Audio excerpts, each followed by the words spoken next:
You are listening to Processing Trauma Out Loud, conversations about trauma and healing from two women who are doing the work. Hey everyone, this is Kandace and Sher with Processing Trauma Out Loud. Good to see you today, Sher. Good to see you too, friend. You guys may not be seeing us that are listening. You might just be listening on one of your favorite podcast apps.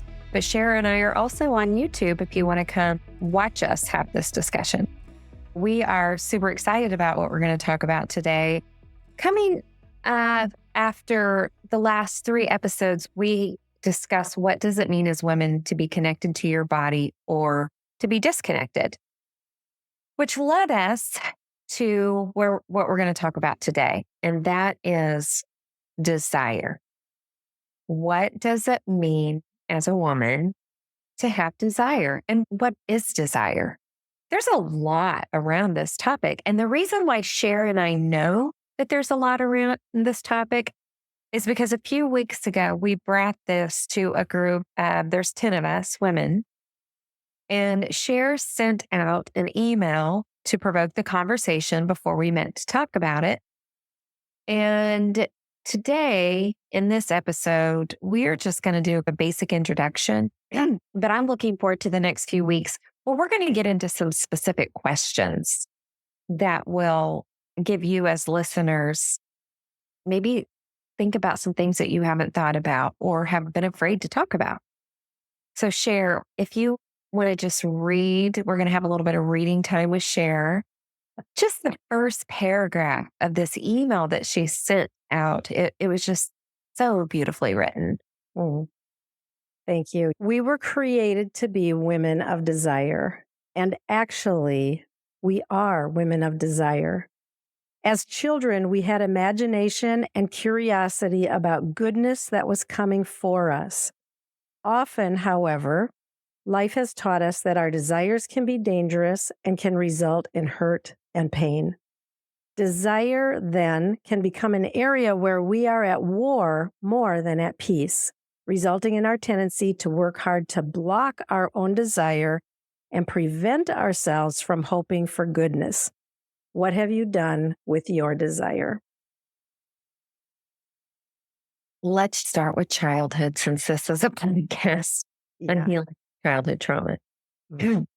As children, we are born with desire.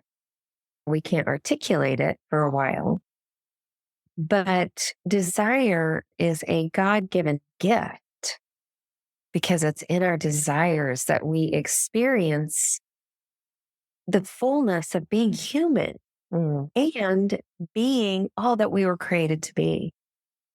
And so when we've gone through childhood trauma, complex childhood trauma, we eventually have to kill off our desires for goodness, our hopes, our dreams, because it's too painful.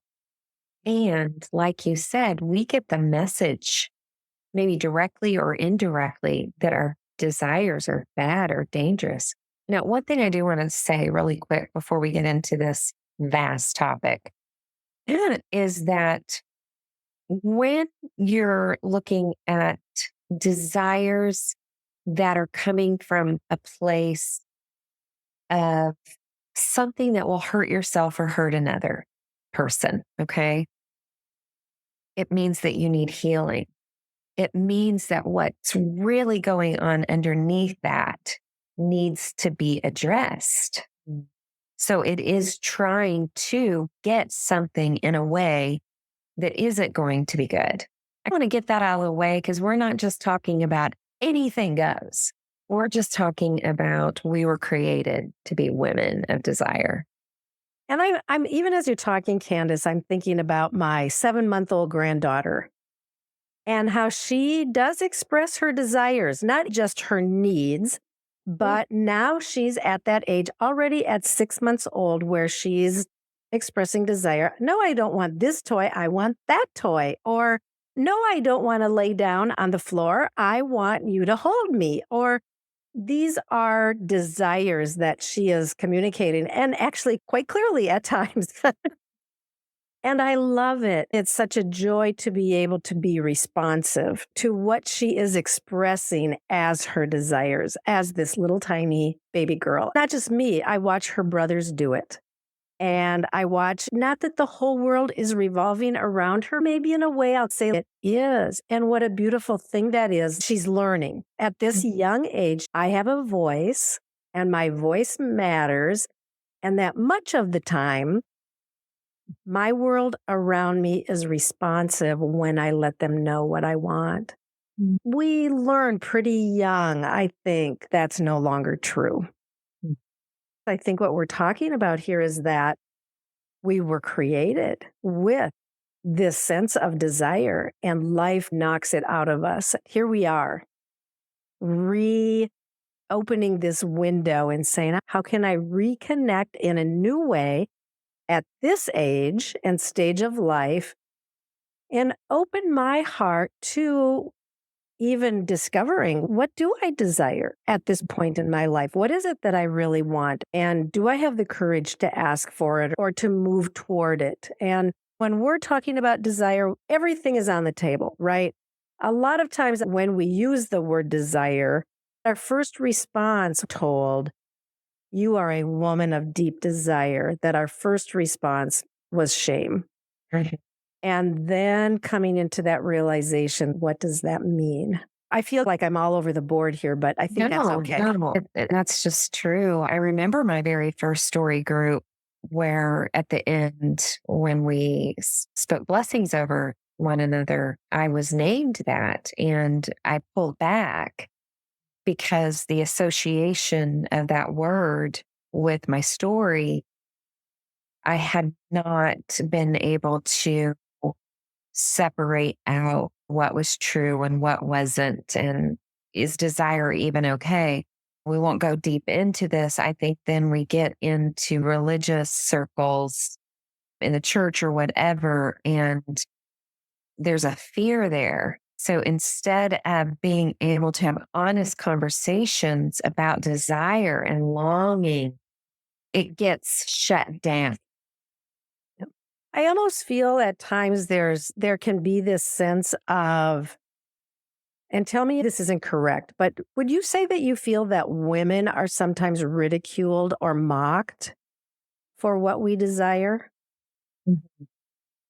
Yeah, I think there's a sense that women are needy or want too much or are asking for the impossible or whatever. And really, I think what I've come to see is women actually are more accustomed to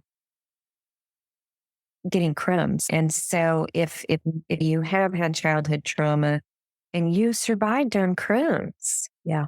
So you're accustomed to crumbs. So you don't know the difference between crumbs and a feast. But then you're bumping into other people.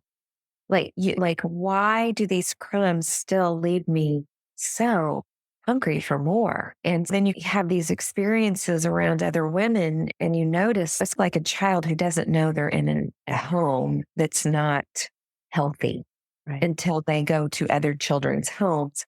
For us women, sometimes we just think this is normal. And then we hear stories of how does that work for you? There's so much there. I feel like there's just so much there that I could say, but we need to see a picture of it before we even know it exists.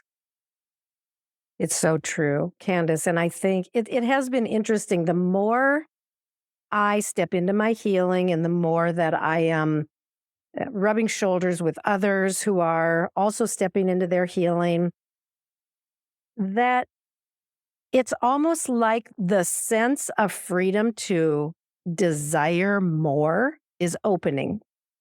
And as we're able to begin to dream again in ways that we haven't been able to dream for a long time, what life has told us is true for us, or the parameters around which we could safely hope or dream and not be ridiculed. What you are longing for is just a joke. I think it's interesting that the more we step into healing and freedom, the more alive and real our desire is for abundance, goodness, love, wholeness, freedom, connection, beauty, and all the things that make our hearts come alive.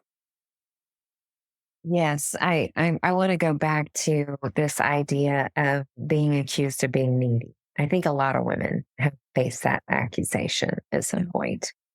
I can say I have felt like a needy woman at times, but I have seen it in such a different light since my own healing and being in story group, story work. What is the need? What are we needy of? And why are we needy of it? Instead of this negative connotation, like there's something wrong with you because you're needy, let's dig a little deeper and really explore. Well, she's just needy for attention. We were actually created to be paid attention to. So let's talk about where we're needing help in this process. Yeah. I just feel like we have simplified and named, we just throw out these words and names and disregard the preciousness of each and every soul that is really trying to survive. Yeah. And now we're not only trying to survive. I agree with 100% Kandace. We're trying to survive. We feel the weight of our neediness. We feel the weight of the things that we're struggling with. So yes, of course we're needy. Like, can we normalize that? We are, as human beings, we're pretty darn needy. The typical mammal baby becomes independent within a year. Like we were created, I think honestly, we were created to be a needy species. Yeah. And so needy doesn't mean that we don't have abundance, even. Like those things coexist. I was thinking about the abundant life, right? Like we're called to the abundant life and we're needy. Yeah. Bringing those two together, Mm.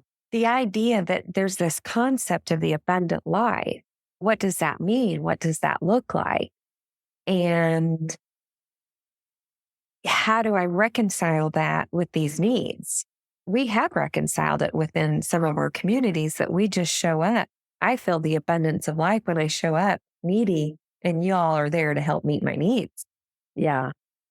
It's so true. And I'm just sitting here thinking about how would it change our lives and our communities if we could normalize this? Mm. If we could just normalize the fact that we're talking mostly about women. I'm sure this is true for men too, in a different kind of way. I think it is true that we are needy. What if we normalized it? And like you said, we have our beautiful groups where we can show up and say, I just want you to know I'm coming in needy today. And it's like everybody turns their face toward you. Mm. And it is one of the most beautiful experiences in life, I think, to feel that when we have felt a sense of shame around being needy, or when we have gone through life needing to hide and pretend and not speak up and really squelch our bigger desires for abundance or lavish goodness. We're talking about desire and neediness. There's something about those two going together. I want to just say, I saw your emotion there because I know this is very personal for you right now with the deeper work that you've been doing in some of your stories. Yeah. So you're not just talking about this, you're living it. What came up for me was we come into the world needy and we go out needy. Like we have these needs, right? And so why would we ever get to this point that we don't have needs?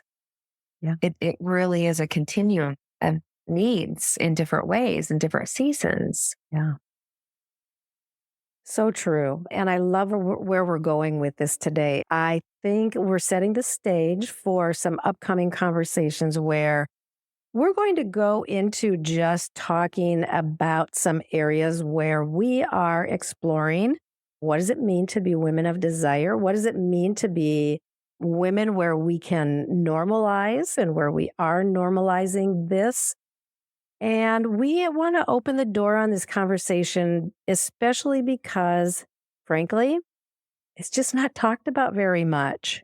As I we're love it. coming into 2025, it's like for both of us, we have this sense of dreaming and desiring and opening it up more and more into who we are as wild women, as we have talked about. And so this is continuing the conversation that we started at the beginning of the year. I'm looking forward to going deeper into some of the aspects of desire and what does it mean to be women of desire.